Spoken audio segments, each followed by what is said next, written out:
नमस्ते, मी अश्विनी. साई सौम्य sister channel मध्ये आपलं सर्वांचं खूप खूप स्वागत आहे. सर्वात आधी रामकृष्ण हरी. कारण की आपल्या घरी ना काल रात्री दिंडी होती ना, जेवायला वारकरी होते आणि त्यांचं जे मेन सामान होतं जसं की विणा, तबला, जे काही महत्वाचं सामान होतं अगदी विश्वासाने वारकरी आपल्या घरी ठेवलेले होते.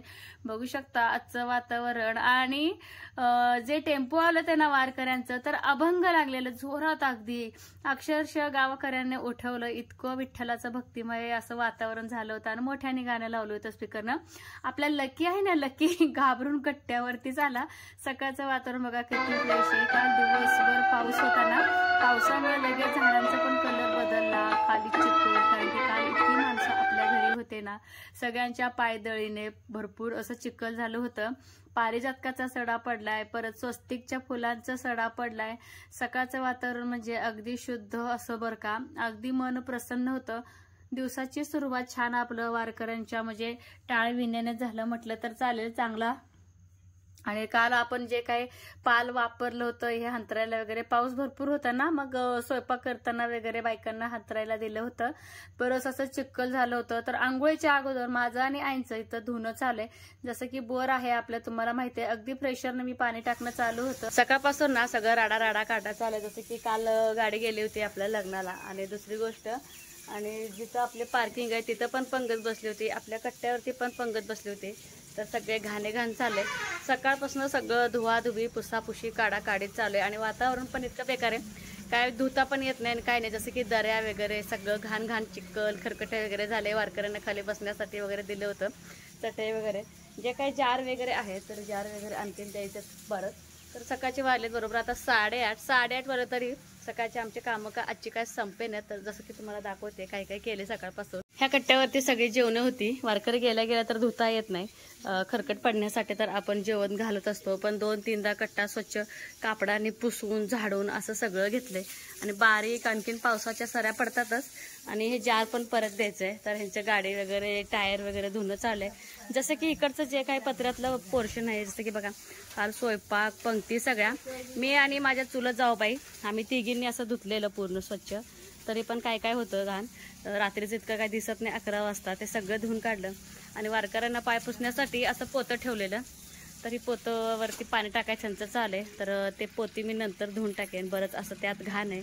जसं की आता कढई राहिले, मोठं पातेलं राहिले, ते घासून घ्यायचंय. तर सगळं बरंच काय काम आहे. तरी बऱ्यापैकी सगळं क्लीन झालंय. बरोबर आंघोळ करायचे, पारुशे आई आपलं बसलेत निवांत. ती कढई तो काका धुते म्हणलेत काय मला नाही माहित. आणि बरंच काम, पाऊस एक आलाय, दर्यावर धुता येत नाही, चटई धुता येत नाही. पाऊस पडलाय माझ्याकडे, मोठा झालाय काय बर. तर ह्यांचं चाललंय गाडी पुसायचं. तर आपलं बोरचं सगळं पाणी खराब आहे ना, फक्त चाक धुतली आणि आपलं रेग्युलर पाणी नळाचं, त्याच्यानं आपलं ह्यांचं चाललंय गाडी धुवायचं. बघा काल कसं होतं, आज कसं आहे हॉल. तर सकाळपासून आम्ही ह्याच्याच पाठीमागे लागले. जे काय पत्रळे आहेत ते पत्रळे वगैरे सगळं काढून ठेवले, सोफा वगैरे नीट लावले, फरशी मोठं पुसलंय. आणखीन एवढं काय क्लिअर पुसलं नाही. तर सगळं हे सकाळपासून आवरणं चाललंय. जसं की बघा आता तर कुठं काय आहे, जिथं तिथं पत्रवळ्या, ग्लास हे सगळं पडलंय. इतकं जिकिराचं काम आहे ना, काय सांगू. फक्त देवपूजा झाले तर बघा तिथं पण काय शिल्लक राहिलेलं आहे. आणि इकडं म्हणजे लागली स्वयंपाकाची तयारी. मुलांची डबे आहेत ना, आणि जी काय भांडी निम्मे अर्धी मांडली, निम्मे अर्धी आहेत. तर हे वरती हाताला येत नाही. ह्याच्यामधली काही पातेले आहेत ना, तर मी ह्यांच्याकडनं वरती ठेवून घेईन. हे सगळं मांडून घ्यायचंय. इतकी कामं पडलेत ना, बरेच कामं पडलेत. आणि अंगात शीन इतका आलाय, भरपूर शीन आलाय. आणि त्यात लगातार 3-4 दिवस आपल्या वेळापूरमध्ये गेलं, लग्नात गेलं. आणि दिंडी घरात 150-200 माणसं जेवायचं म्हटले की पायकुट्टी होते. तिकडं जा इकडं जा, बायका एका कोसाला, आचार्य एका कोसाला. आणि घरातली काय कामं सारखं आवरायचं असतं. आणि घरात माणसं म्हटले की सांडासांडी पुसापुशी होतच. रात्री झोपायला बरोबर आम्हाला 12:30-1 वाजले. आणि सकाळी परत लवकर उठलो. लवकर म्हटलं तरी 5:30 जेव्हा विनेकरी आलते त्यावेळेस का आमची आंघोळी झाली नव्हत्या. आमचं आवरायचं. जसं की बघा आपल्या पटांगणात काही पत्रवळ पडले होत्या रात्रीचं, कारण की भयंकर पाऊस रात्रभर, दिवसभर रात्रभर चालूच. पत्रवळ उचला, ग्लास उचला, खरकट उचला आणि ते टाकायचं. आंघोळीच्या अगोदर असलं माझं आईचं ह्यांचं काम चालू होतं. त्यामुळं स्वयंपाकाला खूप उशीर झाला. 8:30 वाजलेत. आधी सैपरला आंघोळ ते पाणी देते, मग स्वयंपाकाला सुरुवात करते आणि त्यांना एकदा शाळेला पाठवून बाकीची कामं करता येतात. जसं की बघा भांडी वगैरे मांडायचे जे आहेत भरपूर प्रमाणात आता 3-4 भांडी आहेत. भांड्याची जाळं आमच्यात आहेत. ती 2 जाळं मी मांडून घेतलेत सकाळी. जे मला भांडे लागायचे ते मांडून घेतलं. जे लागत नाही ते काम झाल्यानंतरच मांडते, म्हणजे वेळ जास्त वाया न घालवता आधी मुलांचं बघायचं. जसं की बघा हे 2 भांड्याचे जाळे आहेत, एका ते सगळं मांडून घेतलं. कपडे वगैरे एका बादलीत भिजत घातले, ते आता सगळं नंतर बघू. काल परीच्या म्हणजे छातीमध्ये भरपूर दुखत पण होतं, प्लस आम्हाला लग्नाला जायचं होतं, घरात दिंडी होतं. परत तिला शाळेत गेल्यानंतर जास्तीचा जर त्रास झाला तर तिला आणायला कोण नव्हतं, कारण की आम्ही जाणार होतो कवट्याला म्हणजे रांजणीला आणि तिथं आमचे 4-5 तास मोडणार होते. परत घरी आल्यानंतर आपल्या दिंडी होती, आज जमणार नाही, त्यामुळे मी परीला जाऊ दिलं नाही. सईला थांब म्हटलं तिच्याबरोबर, पण सई अजिबात थांबत नाही. तर तिचे टेस्ट वगैरे होते. खरं सांगू का, सईला इतके छान मार्क पडलेत ना टेस्टमध्ये, प्रत्येक विषयामध्ये तिला 10 पैकी 10 पडलेत. छान वाटतं आपलं मुलं प्रगती करताय, तर ऐकायला पण भारी वाटतं. बटाट्याची भाजी आज नको म्हटली सई, तर दोडक्याची भाजी कर म्हटली, तर दोडक्याची भाजी करते मी मुलांसाठी. तर दोडक्याच्या सुक्या भाजीमध्ये केव्हाही कुठलीही डाळ मिक्स करा, खूप छान लागते. जसं की मी मटकीची डाळ घातली, तर बाहेर सगळे आपले आत्याबाई आलेत, जेणेकरून जे काही आपलं रात्रीच्या चपाती भाजी भात राहिलेलं आहे ना, तर त्या नेतात बरं का. अन्न वाया घालवण्यापेक्षा आम्ही काय केलं, गरम करून सगळं ठेवलेलं होतं. तर ज्यांना किती पाहिजे त्यांचं ते हाताने घेणं चालू आहे. आणि तर सई बाईला सकाळची भूक लागली, तर मुलांना तर रात्रीचं काय शिळं पाळं आम्ही सुद्धा कोणी खाल्लं नाही आणि मुलांना सुद्धा अजिबात दिलं नाही. गरम चपाती आणि भाजी खाणं चालले. तर परीला वारकरी वेशात जायचं होतं, तर दरवेळेस तिला मी साडी नेसवते, काष्टा साडी, पण ह्या वेळेस तिला बोलले की तू मुक्ताच होऊन जा बाई, मुक्ताबाई. तर किती छान हेअरस्टाईल स्वतः केले. फक्त मी पाठीमागचं जे क्लचर आहे ते मी लावले आणि गजरा, जे काही बाकीचं आहे ते परीचं तिचं करणं चालू आहे. आजकाल मुलं ना त्यांचं तेच रेडी होतात, आपण जे करतो ते पटत तर नाही, पण आईची मदत पाहिजे एवढं मात्र असते बरं का. तर साडी नेसवायला काय हरकत नव्हतं. एकतर परीची तब्येत नीट नाही, दुसरी गोष्ट बाहेर पाऊस आणि शाळा लांब आहे आणि मुलं त्या वेशामध्ये कम्फर्टेबल राहतील की नाही ह्याची मला. माऊलीचं दर्शन घ्यायला गेलते ना, तर काय झालं परला, कारण की सगळंच आता सगळीकडे भेटतंय, यात्रेतलं घ्यावं असं काही नाही. आणि इतकी महागाई ना, भरपूर अशी महागाई, तरी म्हटलं मोकळं येण्यापेक्षा तर सई परला सेम टू सेम असं रिंग घातलंय. तर आपल्या परवा सांगोल्याच्या यात्रेतनं घेतलेलं होतं, पण ते ह्याचं होतं ना सिल्वरचं. म्हटलं अंगठी तर आणावं, तर परी झाले मुक्ता. कुठलं ह्या म्हटलं अंगठी दाखवू का दिसते, फिट आहे का बघा. तर परीसाठी ना अशी अंगठी आणि सईसाठी अंगठी. तर आता परीची हेअरस्टाईल असं केलंय, तर रेडीमेड आपलं डोक्यामध्ये असं घातलंय, तिला क्लिप आहे एक आणि छान असं गजरा. तर पुढचं हेअरस्टाईल परीनेच केलंय आणि साधं सुद्धा आपलं मुक्ताय झाले. आणि बाकीचे सगळे कामं आवरायचे आहेत, किचन वगैरे सगळं आवरायचंय. जे काय आपलं जेवण होतं ना शिल्लक, ते सुद्धा आपल्या जे मळ्यातल्या बायका, परत काल आलेल्या चपाती करला त्यांना सगळ्यांना देऊन टाकलंय. आणि परीने एकदा घालवलं किचन आवरायचं. आणि जे परवा मी कपाट आवरले होते ना, सध्या तरी सगळं आहे असंच आहे बरं का. तर काहीच असं खालीवर घाललंय, फक्त याचे वरचे ड्रेसेस ठेवले. जसं की आता सई पडला, तर बुधवारी आणि गुरुवारी घालण्यासाठी म्हणून मी वरती ठेवले. अजून तर आहे असंच आहे, अजून जास्त काही हल्लं नाही. जसं ठेवलंय तसंच मुलं घेतात, जसं की आता परी. आणि विशेष म्हणजे हा जो ड्रेस आहे ना, तो मी शिवलेला आहे सेम टू सेम. सईला आणि परला दोघींना साडीचा शिवल्या बरं का मी घरच्या घरी. कसा वाटला नक्की सांगा बरं का. परी असं दाखव. आणि हा जो परीचं कसं दंडशी असते, छोटी आहे ना त्यामुळे दंडशी, जो पदरचा भाग असतो तर डिझाईन जास्तीच आहे, ती परीनं घेतला. आणि घरच्या घरी ड्रेस शिवल्यामुळे ना एक फिलिंग वेगळाच येतो आणि आनंद पण वेगळा. तर अशा कामाला म्हणजे वारकरीच्या वेळेस, परत रक्षाबंधनच्या वेळेस वगैरे ड्रेस अगदी उपयोगाला येते बरं का. परी उभा राहून दाखव की नीट. चंद्रकोर लावायचे काय, टिकली टिकली सापडायला पाहिजे चंद्रकोरची. हा बघा कशी लावते आपलं आपण काजळ पिजळ. हा दाखव बघू सगळ्यांना काजळ कशी लावलीस चंद्रकोरची टिकली. फायनली परी आपली रेडी झालेली आहे. तर असा दिसतोय वारकरी वेशातील हा वेश. कसा दिसतोय नक्की सांगा. आणि विशेष म्हणजे मी शिवलेला ड्रेस असल्यामुळे मला पण आनंद आणि तिला पण आनंद. तर बाहेर बघा असे जर ड्रेस तुम्ही जर विकायला म्हणजे विकत घ्यायला जर गेलात तर 500, 600, 700 शिवाय अजिबात म्हणजे हे नाही बरं का. किंमत इतकी जास्त आहे, कारण की जेव्हा केव्हा आम्ही जातो ना, मग जेव्हा मला दिसेल ड्रेस तेव्हा मी किंमत विचारत असते जाणून बुजून. त्यामुळं जुनी पाणी आपली जी साडी असेल जास्त वापरात नसेल, शक्यतो त्या साड्या खरंच आपल्या मुलांना असे वारकरी वेशातील वगैरे शिवले तर खरंच खूप परवडतं. जवसाची चटणी बनवून 5-6 दिवस पण झालं नाहीत, परी फस्त करून टाकले, इतकं तिला आवडलं. आणि जवस घेतलंय चटणी करण्यासाठी. जाताना मला सांगून गेली की आई मला जवसाची चटणी पाहिजे, घरचं जवस आहे ना त्यामुळे त्यात थोडेसे खडे असतात, अगदी चाळून नीटनीटकं करून मी जवस घेतले.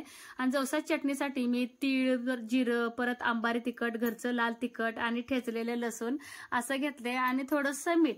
तिळानं आणि जिऱ्यानं जवसाची चटणीला इतकी भारी चव येते, ज्याला कोणाला आवडत नाही ते सुद्धा जवसाची चटणी खायला मागतं. एखाद्या वेळेस मुलांना नाकं मुरडतात, ही भाजी नको ती भाजी नको, ऑप्शन जर बोललं तर जवसाची चटणी खूप चांगली आहे. त्यामुळे मी जवसाची चटणी आजच्या आज करायला घेतले. सकाळी जवसाची चटणी माझी संपली, तर परी मला जातीनं सांगून गेलेली होती की आई मला येईपर्यंत जवसाची चटणी पाहिजे म्हणजे पाहिजे, ज्या पद्धतीने केली होती तीच पद्धत वापर असं बोलली. आणि खूप छान लागतं बरं का अशा पद्धतीने जवस. आणि अगदी व्यवस्थित खरपूस असं जवस आपलं जिरं आणि तीळ भाजून घेतले. गार झाल्यानंतर मिक्सरच्या भांड्यामध्ये जे काय आपलं दोन्ही तिखट, जसं की अंबारी आणि घरचं लाल तिखट आणि जवस, तीळ, जिरं, तर थोडंसं मोठं भरड काढून घ्यायचं, जास्ती बारीक करायचं नाही. त्याच्यामध्ये ठेचलेलं लसूण घ्यायचं. ठेचलेलं लसूण का घ्यायचं, अख्खं लसूण जर टाकलं गेलं तर अजिबात ते बारीक होत नाही, त्यामुळं ठेचलेलं लसूण टाकूनच परत एकदा किंवा दोनदा मिक्सरचं ग्राइंड फिरून घ्यायचं. जास्तीचं काय फिरवत बसायचं नाही. आधी बारीक जवसाची भुकी जर केली ना चटणी व्यवस्थित लागत नाही, तर मी अशा पद्धतीने बारीक केले. हे बघा, जास्तीचं मोठं नाही आणि बारीक नाही. तर आमचं दुपारचं जेवण दोडक्याच्या भाजीचाच मी परत रस्सा केला मुलांचे डबे झाल्यानंतर, आणि जवसाची चटणी, चपाती. तर हॉलमध्येच मी आणि हे जेवतोय. तर अखंड दिवस माझा ना आज कामामध्येच गेलेला आहे, पूर्ण म्हणजे पूर्ण दिवस. तर कालचं जे काय आपलं इकड तिकडचं पसारा पडलेला होता का, ते तर सकाळपासून आवरणं चालूच होतं. मोठं केलं होतं सकाळी, का मुलांना सुद्धा वेळेवर घालवायची एक आपली जबाबदारी असते. आणि परीबाईचं थोडं रडू झालं का, साडीच पाहिजे म्हणून ती हट्ट केला होता. पण जेव्हा तिच्या मैत्रिणीला ती विचारली साडी घालायचे का ड्रेस घालायचे का काय घालायचंय, जेव्हा तिला तिच्या मैत्रिणीला फोन केल्यानंतर ती बोलली की कुठलाही ड्रेस वारकरीतला चालतंय, तेव्हा तिच्या मनाला समाधान वाटलं. तेव्हा ती मी शिवलेला जो घागरा आहे तो घातला बरं का.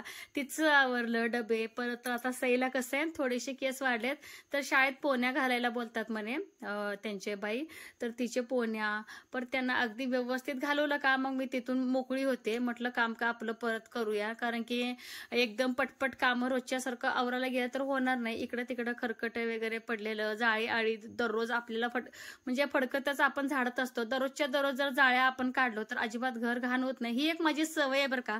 खरंच ही सवय चांगली आहे, तुम्ही पण म्हणजे सवय करून घ्या. काय नाही, भिंतीवरनं फक्त एखादा फेरपटका मारायचं. कुठं छोटं पिल्लू बिल्लू आहे का आपलं काय ते कोष्टीचं, तर शक्यतो मग त्या कोष्ट्या मोठ्या होत नाहीत. आणि दररोजच्या दररोज बटणं म्हणा, ड्रेसिंग टेबल वगैरे पुसून घेणं गरजेचं आहे. सईपरी तर माझ्या पावडर तोंडाला कमी आहे, ड्रेसिंग टेबललाच जास्त पावडर लावतात बरं का. मग ते दररोजचं दररोज पुसलं तरच बरं वाटतं, नाहीतर ते चिडचिड होते बरं का. तर 3-4 आपलं बेड आहेत घरात. एक जसं की एक आईचं खाट आहे लग्नातलं, परत सईपरीचं एक बेड आहे आणि आमचं एक, म्हणजे 3. तर तिन्हीवरचे बेडशीटा वगैरे नीट करणं चालू असतं झाडाच्या अगोदर. पूर्ण घर स्वच्छ इकड तिकडचं झाडून घेतलं, जी खरकटे वगैरे पडलेलं होतं का ते सगळं. परत त्याच्यानंतर फरशी पुसून घेतली. फरशीच्या पाण्यात मी थोडंसं मीठ घातलंय आणि फिनेल. तर नुसतं मीठ वगैरे टाकलं तरी फरशी पुसलं तर चालते, पण माझी फरशी खूप घाण झाली होती तुम्हाला सांगते. मीठ पण घातलंय, फिनेल पण घातलंय आणि दुसरी गोष्ट निरमा पण घातलंय. इतकं चिकट पायाला लागत होतं ना, त्यामुळे हे 3-4 मी घटक घातले बरं का ह्याच्यामध्ये. तर सगळ्या फरशा पुसून घेतल्या. लागलंच उद्या एकादश पण आहे आणि उद्याच्याला गडबड नको की बाबा चला फरशी पुसूया, एकादश आहे. आदल्या दिवशी काही कामं जर करून घेतल्या ना खूप असं सोयीचं पडतं, जास्तीचं गडबड होत नाही. म्हणतात की रोजचा स्वयंपाक केलेला बरं, पण एकादशीचं केलेला नको. एकादशी दुप्पट खाशी. किती जरी काम केलं, किती जरी स्वयंपाक केला एकादशीचा फरायचा, ते काय पोट काय भरत नाही आणि दिवसभर राबत बसतो.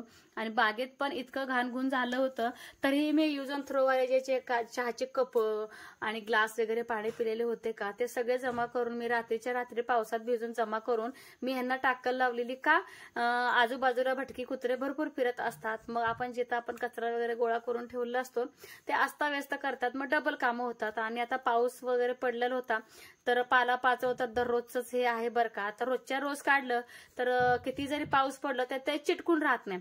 जर 2-3 दिवसांना आपण घाण काढायला जर गेलं तर ते पालं चिटकतात, परत तेच किचकिच होतं परत, आणि सापा किरड्याची पण भीती वाटते. आणि बघा एवढ्या चिटचिट्याने लगेच एवढंसं गवत लगेच मोठं होऊ लागले. किती बाग आम्ही चकाचक करून ठेवली होती. प्रत्येक म्हणजे जिथं जिथं दिसेल तिथे मला गवत दिसते. म्हटलं दररोजचं थोडं थोडं जरा कचरा काढतच थोडंसं गवत उपटणं चालू आहे बरं का. म्हणजे ओल्यामध्ये काय होतं, पटपट निघून जातं. हे बघा लावलेली झाडं लवकर येत नाहीत, पण जे नकोय ते झाड लवकर उगवतात. जसं की हे बोराचं झाड गार्डन मध्ये आपल्या कशाला लागतं, एकतर घराजवळ काट्याचं झाड नसून ही बघा आपण पाणी घातल्यानंतर इतकं मोठं झाड येणार नाही, तितकं बोराचं मोठं झाड आलं आणि ते झाड मी काढून टाकले. हे बघा लकी अगदी निवांत झोपलाय. सईपरी नाही तर आपलं झोप काढून घेते. किती स्टाईलनं झोपलाय. थोडं राहिलं असेल ह्याच्यात, पण काल भरपूर वापर झाले की होय.